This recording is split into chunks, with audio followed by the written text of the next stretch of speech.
আসসালামু আলাইকুম, welcome back to my channel cloudy আন্নুর।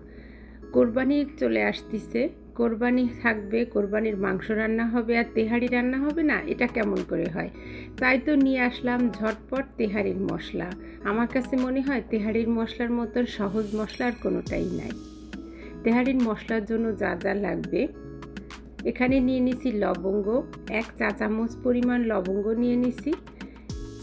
এই যে হচ্ছে লবঙ্গটা 1 চা চামচ পরিমাণ নিয়ে নিছি। আমি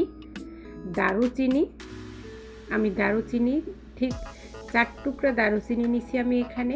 খুব বেশি যে দারুচিনি সেটা না, 4 টুকরা দারুচিনিকে আমি ছোট ছোট করে ভেঙে নিয়ে নিছি ছোট একটা জায়ফল এবং জয়ত্রী, ছোট ছোট কয়েকটা টুকরা জয়ত্রী, কারণ জয়ত্রীর ঘ্রাণটা অনেক বেশি। নিয়ে নিছি কালো এবং সাদা গোলমরিচ 1 চা চামচ। আমার কাছে দুটোই ছিল, তাই আমি দুটো একসঙ্গে নিয়ে নিছি। আর কিছুই না, আপনার কাছে যা থাকে আপনি সেটাই দেবেন, কালো সাদা। এবার এইটারে আমি গুঁড়ো করে নেব। কিন্তু সবচেয়ে মজার বিষয় হলো, এটা কিন্তু গুঁড়ো করার সময় কোনো ভাজার কোনো ঝামেলা নেই, গরম করার ঝামেলা নেই। এই মশলাটার গুঁড়োটা করা লাগবে একদম কাঁচা অবস্থায়। গুঁড়ো করা হয়ে গেল, নিয়ে আসলাম। কত সহজে, যেমন বলতেছিলাম যে এত সহজ মশলার কোনোটাই নাই। এবং এই মশলাটা দিয়ে আপনি গরু, খাসি, মুরগি সব তেহারি অনায়াসে রান্না করতে পারবেন।